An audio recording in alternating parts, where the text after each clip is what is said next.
نحمده ونصلي على رسوله الكريم اما بعد فاعوذ بالله من الشيطان الرجيم بسم الله الرحمن الرحيم رب اشرح لي صدري ويسر لي امري واحلل عقدة من لساني يفقهوا قولي ربنا لا تؤاخذنا ان نسينا او اخطانا۔ حاضرین گرامی قدر، ہم دلائل آخرت کے اس کورس میں قرآن مجید میں بیان کردہ دلائل کا مطالعہ کر رہے ہیں، جن کے ذریعے سے اللہ تعالیٰ نے انسانوں پر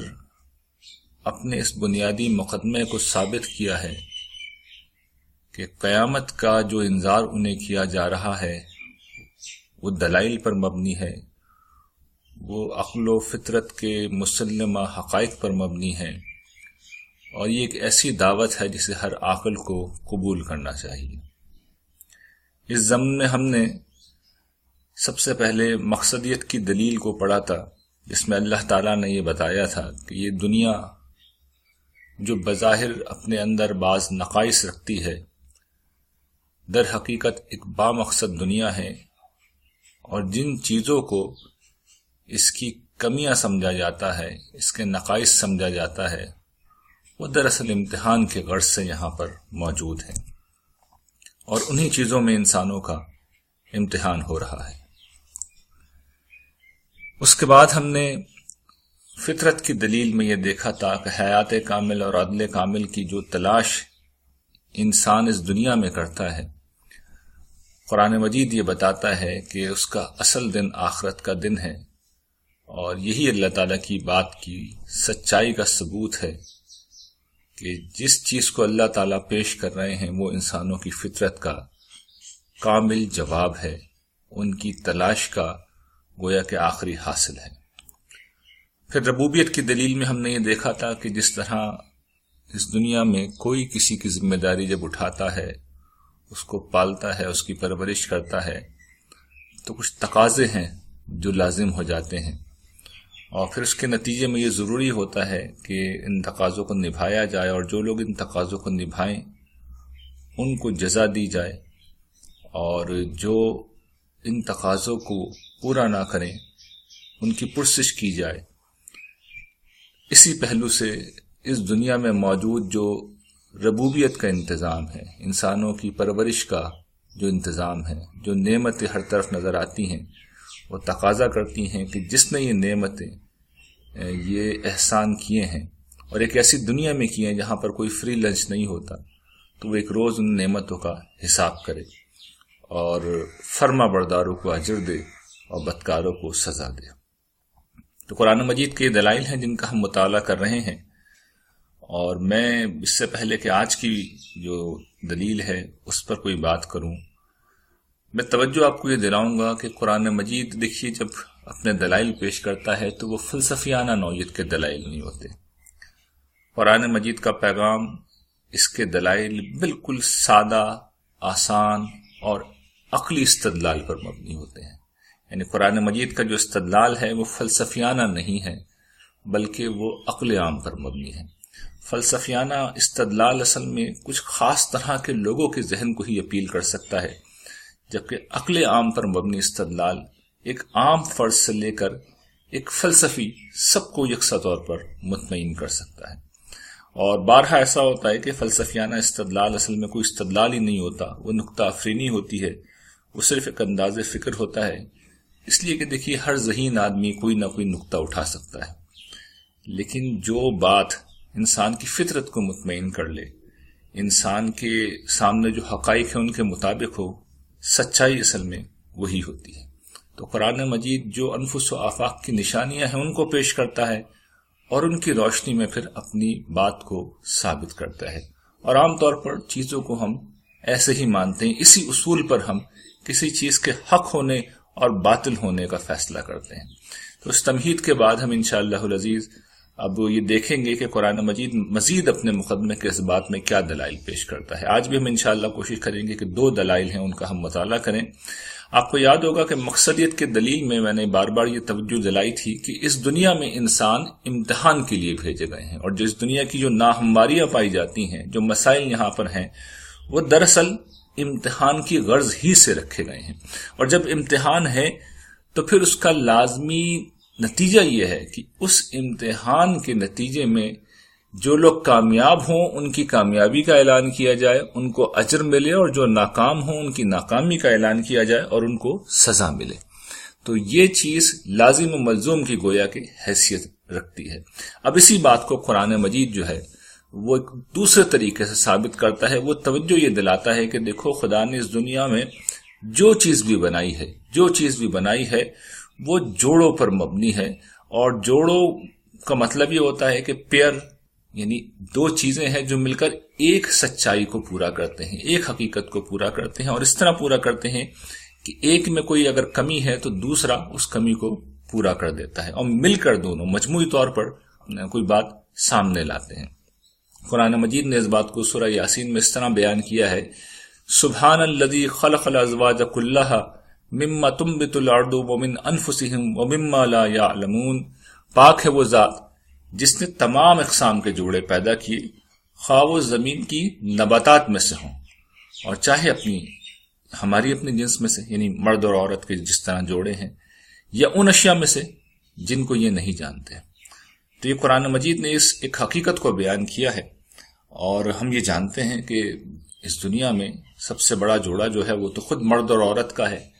مرد ایک خاص ہستی ہے، عورت ایک خاص ہستی ہے، دونوں مل کر مجموعی طور پر انسانیت کی تکمیل کرتے ہیں، اور دونوں جب ملتے ہیں تو اس کے نتیجے میں نسل انسانی آگے بڑھتی ہے، خاندان کا ادارہ وجود میں آتا ہے، اور دونوں اپنے اپنے پہلوؤں سے اس میں کوئی ان پٹ ڈالتے ہیں جو دوسرا نہیں ڈال سکتا۔ یعنی مرد ایک نوعیت کا طاقت رکھتا ہے، وہ تحفظ دیتا ہے، معاشی سرگرمیوں میں وہ زیادہ بہتر انداز میں کام کر سکتا ہے، جبکہ ایک عورت جو ہے وہ ایک ماں بننے کے لیے اس خاندان کو جس شفقت کی چھاؤں کی ضرورت ہے، جس محبت کے لطیف جذبات کی ضرورت ہے، اس کمی کو وہ گویا کہ پوری کرتی ہے۔ تو دونوں اپنے اپنے حصے کا خصوصیت وہاں پر جب ڈالتے ہیں تو اس کے نتیجے میں ایک خاندان مکمل ہوتا ہے، اور پھر نسل انسانی آگے بڑھتی ہے۔ یہ ایک مثال ہے، اس مثال سے آپ سمجھ سکتے ہیں کہ جوڑے کس طریقے سے کام کرتے ہیں۔ تو قرآن مجید یہ کہتا ہے کہ اللہ تعالیٰ نے ہر چیز کے جوڑے بنائے، اور اس کو مبالغہ مت سمجھیے گا، ہم یہ بات جانتے ہیں، حیوانات میں تو سب کو معلوم ہے کہ جوڑوں کا سلسلہ ایک معلوم حقیقت ہے، گرچہ اس وقت ہم ایگریکلچرل ایج میں نہیں رہتے، یعنی ایگریکلچر میں رہنے والا انسان اس بات کو بہت اچھی طرح سمجھ سکتا ہے، لیکن آج بھی بہرحال اپنی معلومات کی بنیاد پر ہم یہ جانتے ہیں، اور بعض پہلوؤں سے شاید پچھلی اقوام سے اور پچھلی نسلوں سے زیادہ جانتے ہیں کس طرح اس دنیا میں جوڑے موجود ہیں۔ حیوانات کی دنیا میں تو معلوم ہے، نباتات کے اندر بھی ہم سب جانتے ہیں، خاص طور پر جو لوگ یا تو زراعت سے جن کا تعلق ہے یا جنہوں نے باٹنی کو جنہوں نے پڑھ رکھا ہے، وہ بات جانتے ہیں کہ نباتات میں بھی جوڑے ہوتے ہیں، اور پھر جدید سائنس کے طالب علم تو یہ بات جانتے ہیں کہ یہ جو سب اٹامک ورلڈ ہے، جو بنیاد ہے گویا کہ تخلیق کی مادے کی، وہاں پر بھی پازیٹیو چارج اور نیگیٹو چارج جو ہوتا ہے تو جوڑے وہاں پر بھی پائے جاتے ہیں۔ اسی طرح آپ کمپیوٹر کی دنیا کو دیکھ لیجئے کہ جو لوگ جانتے ہیں اس علم کو، جنہوں نے اس کو پڑھ رکھا ہے، کہ اس میں جو کچھ بھی نظر آتا ہے وہ زیروز اور ون، یعنی کہ دو طرح کے چارجز ہوتے ہیں جو کہ پیدا ہوتے ہیں، اور اس کے نتیجے میں پھر وہ پوری دنیا، چاہے وہ ڈیٹا ہو، چاہے وہ آڈیو ہو، چاہے وہ ویڈیو ہو، وہ سب کا سب اصل میں ایک جوڑے کا نتیجہ، زیروز اینڈ ونز کا، زیرو اور ایک، اس کے مختلف قسم کے کمبینیشن ہیں جو وجود میں آتے ہیں، لو چارج یا ہائی چارج جسے کہتے ہیں، اور پھر اس سے یہ پوری دنیا، یہ پورا سائبر ورلڈ گویا کہ وجود میں آتا ہے۔ تو یہ مختلف قسم کے جوڑے ہیں جو معلوم ہیں، اور اسی طرف قرآن مجید نے اشارہ کیا تھا کہ جو فرمایا تھا کہ وہ مما لا یعلمون، جنہیں تم نہیں جانتے، تو ابھی بھی نہ جانے کتنی چیزیں ہوں گی، لیکن یہ خدا کا طریقہ تخلیق ہے، اور اس کی وجہ یہ ہے کہ خدا خود چونکہ واحد ہے، احد ہے، یکتا ہے، ایک ہے، اس لیے اس نے مخلوق کی علامت یہ بنائی ہے کہ انہیں جوڑوں میں پیدا کیا، اور خدا کا کوئی جوڑا نہیں، وہ تنہا ہے۔ چنانچہ قرآن مجید اس بات کو لیتا ہے اور یہ بتاتا ہے کہ دیکھو تمہیں ہر چیز کا یہاں پہ جب جوڑا نظر آتا ہے تو دنیا ایک ایسی چیز ہے کہ جس کا کوئی جوڑا نہیں ہے، یہ اپنی ذات میں نامکمل ہے، اور اس کی جو نامکمل ہونے کے پہلو ہیں اس پر ہم پہلے گفتگو کر چکے ہیں۔ ایک طرف انسان ہے جس کے اندر ہمیشہ جینے کی خواہش ہے، جس کے اندر خواہشات ہیں، لامحدود خواہشات ہیں، اور دوسری طرف یہ دنیا ہے جو کہ انسان کی ان آرزوؤں کی تسکین نہیں کرتی، اور اس میں انسان مر جاتا ہے، اس میں مسائل ہیں، اس میں پریشانیاں ہیں، اس میں انصاف نہیں ہے، اس میں ظلم ہے۔ تو یہ تقاضا کرتی ہے، یہ دنیا اپنی ذات میں یہ تقاضا کرتی ہے، اپنے حالات میں یہ تقاضا کرتی ہے کہ اس کا ایک جوڑا ہو جہاں پر اس کی کمیوں کی تلافی کر دی جائے۔ یہاں پر جو کمیاں ہیں، جیسا کہ ہم نے بار بار عرض کیا کہ وہ امتحان کے پہلو سے ہیں، تو ایک ایسی دنیا آئے جہاں پر جزا دی جائے اور جہاں پر ان کی ساری کمیوں کی تلافی کر دی جائے، وہاں پر موت نہ ہو، وہاں پر عدل کامل ہو، وہاں پر راحت کامل ہو، وہاں پر حیات کامل ہو۔ تو قرآن مجید اصل میں یہی توجہ دلاتا ہے کہ اس دنیا کا جوڑا آخرت ہے۔ قرآن مجید نے جہاں پر اس چیز کو سب سے نمایاں کر کے بیان کیا ہے وہ خود قرآن مجید کی صورتوں کا ایک جوڑا ہے۔ یعنی یہ بات بھی ذہن میں رکھیے کہ قرآن مجید کی صورتیں بھی جوڑے جوڑے کی شکل میں منظم ہیں۔ سب سے معروف جوڑا ہم جانتے ہیں سورہ فلق، سورہ ناس کا ہے، جو عام طور پر معوذتین کہلاتے ہیں، اور اسی طریقے سے سورہ شمس اور سورہ لیل، یہ بھی اگر آپ میں سے کسی کو زبانی یاد ہوں یا ان کے مضامین یاد ہوں تو ان کے کانٹینٹ خود جوڑے کی شکل میں۔ چنانچہ ان دونوں صورتوں میں اللہ تعالیٰ نے جوڑے کی بنیاد پر ہی قیامت کے اوپر استدلال کیا۔ ارشاد باری تعالیٰ ہے وَالشَّمْسِ وَضُحَاهَا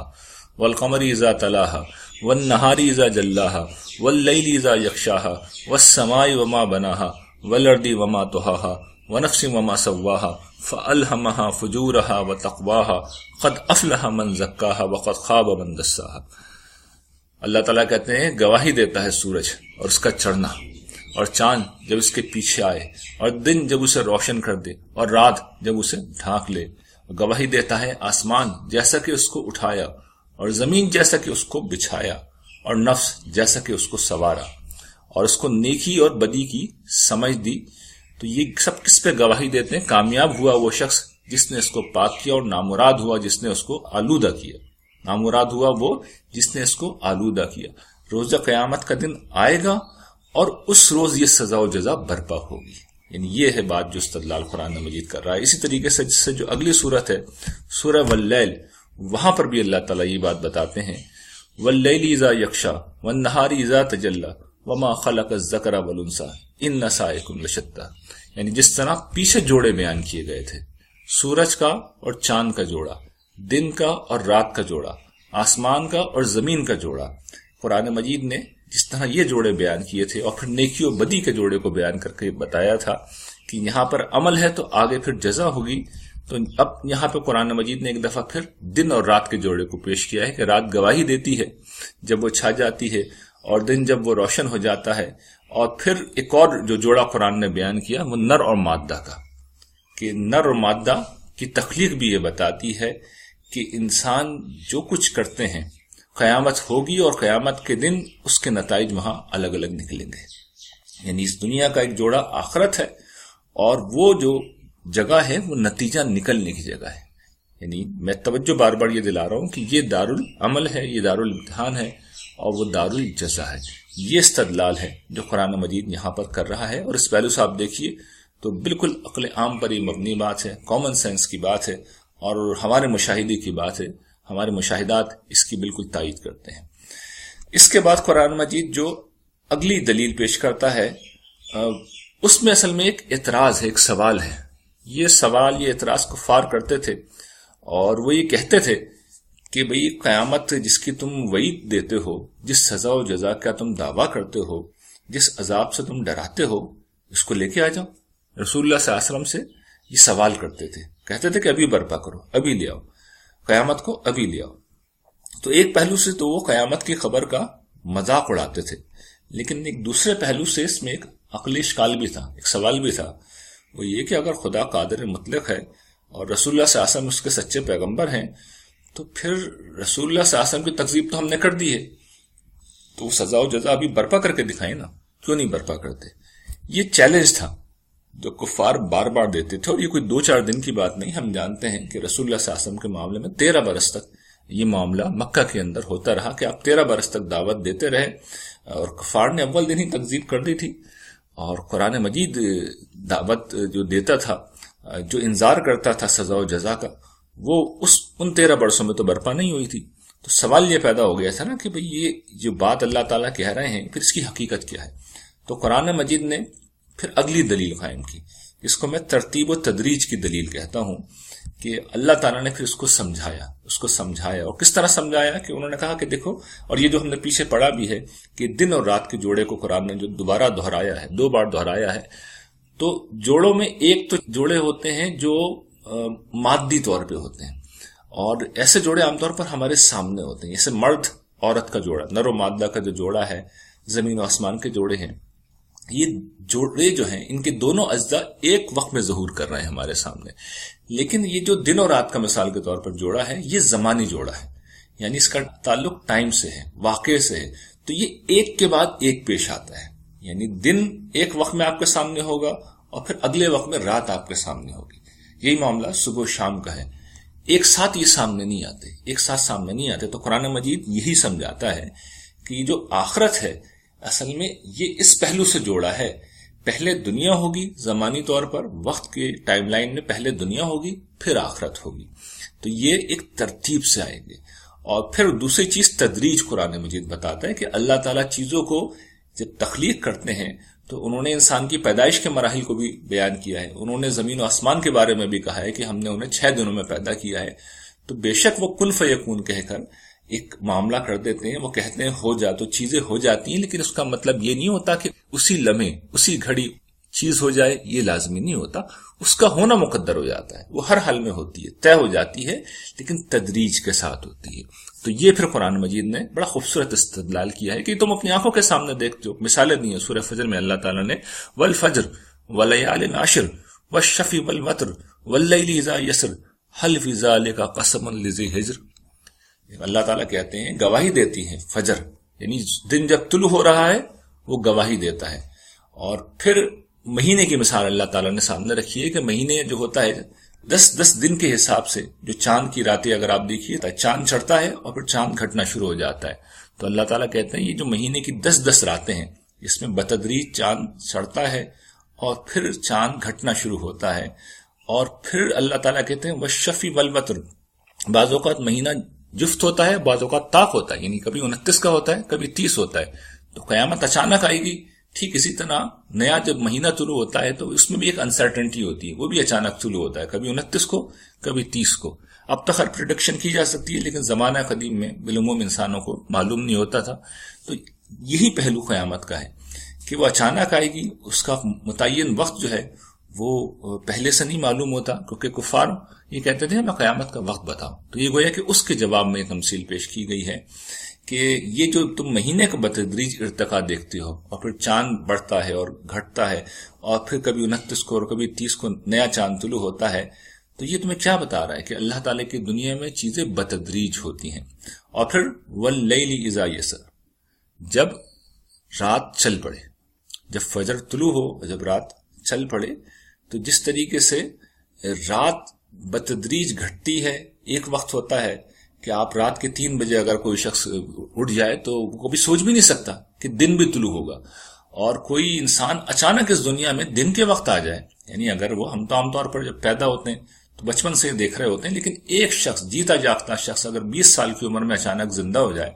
تو دن میں آپ اسے سمجھانا شروع کر دیں کہ یہاں ایک رات بھی ایک چیز ہوتی ہے تو وہ سمجھ نہیں سکے گا. یا رات کے 3 بجے اگر وہ زندہ ہو جائے اور آپ اسے سمجھائیں کہ ایک چیز دن بھی ہوتا ہے تو اس کو سمجھا نہیں سکیں گے. لیکن گریجولی جیسے دھیرے دھیرے وقت گزرے گا تو وہ اپنی آنکھوں سے دیکھ لے گا کہ رات کے بعد دن آ گیا اور دن کے بعد رات آ گئی، صبح کے بعد شام اور شام کے بعد صبح آ گئی. یہی بات قرآن مجید نے پھر آگے بیان کی ہے. فرماتے ہیں سورہ انشقاق میں، فلا اقسم بالشفق واللیل وما وسق والقمر اذا اتسق لترکبن طبقا عن طبق. بس میں نہیں قسم کھاتا ہوں، میں قسم کھاتا ہوں شفق کی. شفق بھی دیکھیں یہی ہے، بتدریج ڈھلتی ہے. وہاں پر مثال فجر کی تھی، یہاں شفق کی ہے کہ بتدریج شفق ختم ہوتی ہے اور پھر رات بتدریج آتی ہے اور پھر وہ چیزوں کو سمیٹ لیتی ہے. یہ قرآن بیان کر رات کی آنا یہ بھی گواہی دیتا ہے، شفق یہ بھی گواہی دیتی ہے، اور رات جس طرح سمیٹ لیتی ہے. اور پھر رات کے بعد چاند کی مثال کی، چاند جب وہ پورا ہو جاتا ہے کہ اپنے رب کے حضور پیشی کے لیے تم بھی درجہ بدرجہ ایسے ہی آگے بڑھو گے، ایسے چھوڑو گے تم. درجہ بدرجہ تم بھی آگے بڑھو گے. یعنی انسانیت کا سفر بھی مختلف ادوار سے گزرتے ہوئے، مختلف زمانوں سے گزرتے ہوئے روز قیامت تک جا پہنچے گا. تو اللہ تعالیٰ بڑے خوبصورت اور لطیف انداز میں، اس لیے قرآن مجید نے جو یہ انداز تھا اس کے بارے میں کہا تھا حل فی ذالک قسم لذی حجر، بڑی خوبصورتی سے توجہ دلائی تھی کہ اس میں کوئی نشانی ہے. بڑی نشانی ہے عقل مندوں کے لیے، کیوں نہیں ہے؟ بہت بڑی نشانی ہے کہ جس قیامت کی طرف ہم بلا رہے ہیں وہ آئے گی، لیکن تدریج کے ساتھ، ترتیب کے ساتھ. تو یہ جوڑے کی دلیل اور ترتیب و تدریج کی دلیل، یہ مل کے گویا کہ اس مضمون کو مکمل کرتے ہیں جو کہ مقصدیت کی دلیل سے شروع ہوا تھا. اور ہم یہ بات سمجھ سکتے ہیں ان مثالوں سے، ان لطیف اور خوبصورت مثالوں سے، کہ قیامت کے جس دن کی طرف اللہ تعالیٰ بلا رہے ہیں اس کا آنا حق ہے. ایک روز وہ آئے گا، جس طرح دن کے بعد رات کا آنا حق ہے اور رات کے بعد دن کا آنا حق ہے، اسی طرح قیامت کے دن آئے گا. اور جس طرح مرد کا جوڑا عورت ہے، عورت کا جوڑا مرد ہے، دن کا جوڑا رات ہے اور رات کا جوڑا دن ہے، اسی طرح دنیا کا جوڑا قیامت اور آخرت کی دنیا ہے. وآخر دعوانا ان الحمد للہ رب العالمین.